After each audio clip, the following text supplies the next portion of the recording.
నేను మిమ్మల్ని కోరేదేమంటే మీ ద్వారా భారత ప్రభుత్వాన్ని కూడా కోరేదేమంటే మీరు డైలాగులు కొడితే సరిపోదు. మీ పార్టీ యొక్క స్టూడెంట్ యూనియన్ ఏబీవీపీ కూడా ఆందోళన చేసింది, మీ పార్టీ ఎమ్మెల్యేలు ఆందోళన చేశారు. మరి మీరెందుకు స్పందించట్లేదు కేంద్ర ప్రభుత్వాన్ని నేను అడుగుతున్నా. ఎందుకు రేవంత్ రెడ్డి గారి ప్రభుత్వాన్ని కాపాడే విషయంలో ఇంత ఆరాటపడుతున్నారని నేను అడుగుతా ఉన్నా. ఇక ముఖ్యమంత్రి గారి గురించి అయితే చెప్పాల్సిన అవసరం లేదు. ఆడ జింకలే లేవు, గుంటనక్కలు ఉన్నాయన్నారు. ఇవాళ గుంటనక్క ఎవరో సుప్రీంకోర్టు చెప్పింది. నిన్నటిదాకా ప్రచారం చేశారు, ఏఐ జనరేటెడ్ వీడియోలు అని చెప్పి కేసులు కూడా పెట్టారు. ఆఖరికి ఇంత మూర్ఖపు ప్రభుత్వం అంటే రీట్వీట్ చేస్తే కూడా కేసు పెట్టారు ఏఐ జనరేటెడ్ వీడియోలని. అరే నేను అడుగుతా ఉన్నా, మరి నిన్న గవాయి గారు అన్నారు అది ఏఐ జనరేటెడ్ కాదు, మన్ను కాదు, మేము చూసినాం వీడియోలు, ఆ మూగజీవుల ఆర్తనాదాలు విన్నాం. మరి గవాయి గారి మీద కూడా కేసు పెడతావా? పెడతాడేమో రేవంత్ రెడ్డి, పెట్టినా పెడతాడు. అంటే ఎంత మూర్ఖపు ప్రభుత్వం అంటే ఇవాళ ఆడ చచ్చిపోతున్న జింకలు లేవంటాడు, గుంటనక్కలు ఉన్నాయంటాడు. ఇంకా దారుణం, అక్కడ మొత్తంగా అన్నిటికన్నా దారుణమైన విషయం ఇవాళ చేయాల్సిందంతా ముఖ్యమంత్రి చేస్తాడు. ఈ దూకుడంతా ముఖ్యమంత్రిదే, ఆ పైసల వేట ముఖ్యమంత్రిది, మూటల వేట ముఖ్యమంత్రిది. కానీ బలి పశువులు అవుతున్నది ఎవరు? చీఫ్ సెక్రటరీ గారు, అధికారులు. అందుకే మేము అధికారులకు కూడా చెప్తున్నాం, జాగ్రత్తగా ఉండండి. ఇవాళ ఐఏఎస్ అధికారుల వంతు, ఫారెస్ట్ అధికారుల వంతు అయింది. నేను పోలీస్ అధికారులకు కూడా చెప్తా ఉన్నా, ఇష్టం వచ్చిన కేసులు పెడుతున్నారు. రేవంత్ రెడ్డి ప్రైవేట్ సైన్యంలాగా పనిచేస్తూ ఉన్నారు కొంతమంది, అందరిని అనను, కొంతమంది. ఆ కొంతమందికి నేను చెప్తున్నా, మిమ్మల్ని కూడా వదిలిపెట్టాం, మీ మీద కూడా సుప్రీంకోర్టుకు పోతాం. ఇష్టానుసారం చెలరేగిపోయి అడ్డమైన కేసులు పెడుతున్న పోలీస్ అధికారులు ఎవరైతే ఉన్నారో ఆ కొంతమందికి నేను చెప్తా ఉన్నా, అందరినీ కాదు. అందరూ ఉలిక్కిపడాల్సిన అవసరం లేదు. ఎవరైతే రేవంత్ రెడ్డి ప్రైవేట్ ముఠాలాగా పనిచేస్తున్నారో వాళ్ళకి నేను చెప్తున్నా, మీరు కూడా సుప్రీంకోర్టుకు పోయి మేము మిమ్మల్ని కూడా బయట పెడితే మీరు కూడా ఊచలు లెక్క పెట్టాల్సి వస్తుంది. మీరు కూడా సుప్రీంకోర్టుతో తలవాచి తిట్లు తినాల్సి వస్తుంది. మీకు కూడా ఇగో వీళ్ళకి పట్టిన గతే మీకు కూడా పడుతుంది. జాగ్రత్తగా ఉండండి. ఖచ్చితంగా పోతాం. ఇప్పటికే రీట్వీట్లు చేస్తే కేసులు, దానికి కూడా కేసు పెడతారండి. ప్రపంచంలో ఎక్కడ చూడలేదు ఇది.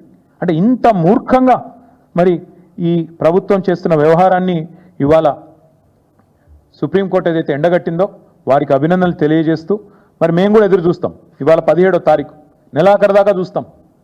ఎందుకంటే మోడీ గారి ప్రభుత్వం నిజంగా వారు ఏమైనా చెప్పేది నిజమా కాదా, బీజేపీకి ఏమైనా చిత్తశుద్ధి ఉన్నదా లేదా చూస్తాం. తర్వాత కూడా ఓపికగా కేంద్ర ప్రభుత్వ సంస్థల దగ్గరికి పోతాం. మా మీటింగ్ కూడా ఉంది ఏప్రిల్ 27. అది అయిపోయాక కేంద్ర ప్రభుత్వ సంస్థల దగ్గరికి మా పార్టీ నుంచి పోతాం. పోయి వారికి ఆధారాలతో సహా మళ్ళీ ఇస్తాం, ఫిజికల్గా ఇస్తాం.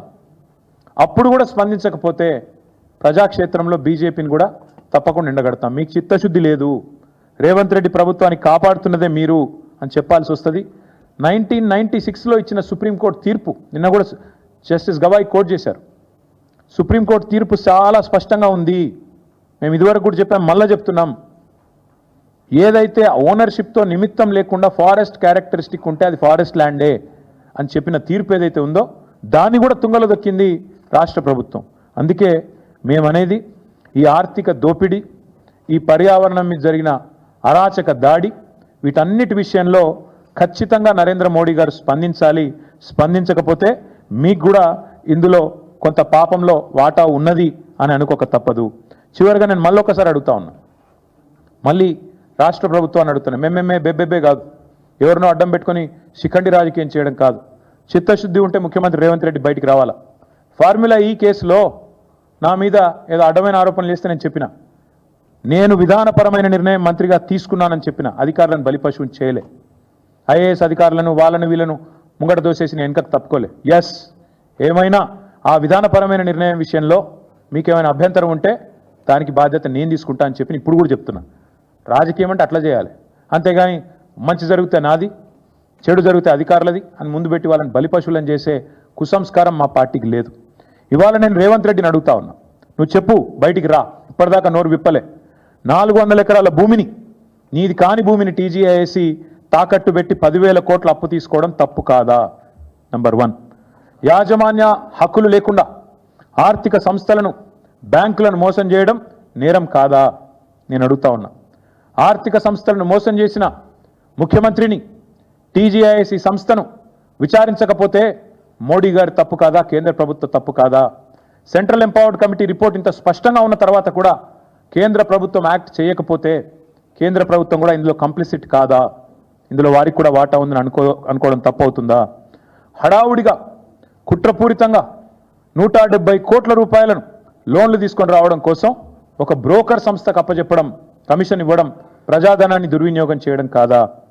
మార్కెట్ రేట్ కంటే 3% ఎక్కువగా 6.6% ఎక్కువ పెట్టి 9.5% వడ్డీకి లోన్లు తీసుకొచ్చి అనుచిత ఆర్థిక లబ్ధి మరి బ్రోకర్ సంస్థకు చేకూర్చడం, బీకన్ అనే సంస్థకు చేకూర్చడం మీద విచారణ జరగాల్సిన అవసరం లేదా? ఇందులో మోడీ గారి ప్రభుత్వానికి బాధ్యత లేదా? అన్ని రకాల నిబంధనలు తుంగలో దొక్కి పర్యావరణ హననానికి పాల్పడి భారీ అవినీతికి పాల్పడ్డ రాష్ట్ర ప్రభుత్వం, రాష్ట్ర ముఖ్యమంత్రి అధికారులను బలిపశువు చేస్తామంటే కుదరదు. ఖచ్చితంగా రాష్ట్ర ప్రభుత్వం, రాష్ట్ర ముఖ్యమంత్రి మీద వెంటనే మేము డిమాండ్ చేసిన విధంగా CBC, CBI, SFIO, RBI, SEBI investigation start చేయాలని చెప్పి మేము డిమాండ్ చేస్తూ ఉన్నాం. కేంద్ర ప్రభుత్వానికి చిత్తశుద్ధి ఉంటే వచ్చే ఈ నెలాఖరు లోపల స్పందించండి. వెంటనే అవసరమైతే ఒక సుప్రీంకోర్టు సిట్టింగ్ జడ్జిని పెట్టండి, లేదా మీ ఇష్టమున్న ఏజెన్సీని ముంగట పెట్టండి, వెంటనే విచారణకు ఆదేశించండి అని చెప్పి డిమాండ్ చేస్తూ, మరి కేంద్ర ప్రభుత్వం మాటలతోనే సరిపెట్టకుండా, లిప్ సింపతితోనే సరిపెట్టకుండా నిజంగా ఈ విషయంలో సీరియస్గా ఉంటే ముందుకు రావాలని చెప్పి డిమాండ్ చేస్తూ మళ్ళొక్కసారి సుప్రీంకోర్టుకు తెలంగాణ ప్రజల పక్షాన హైదరాబాద్ సెంట్రల్ యూనివర్సిటీ విద్యార్థులు, అక్కడ పోరాటం చేసిన ప్రతి ఒక్కరి తరపున, మా పార్టీ తరపున హృదయపూర్వకంగా వారికి ధన్యవాదాలు, నమస్కారం.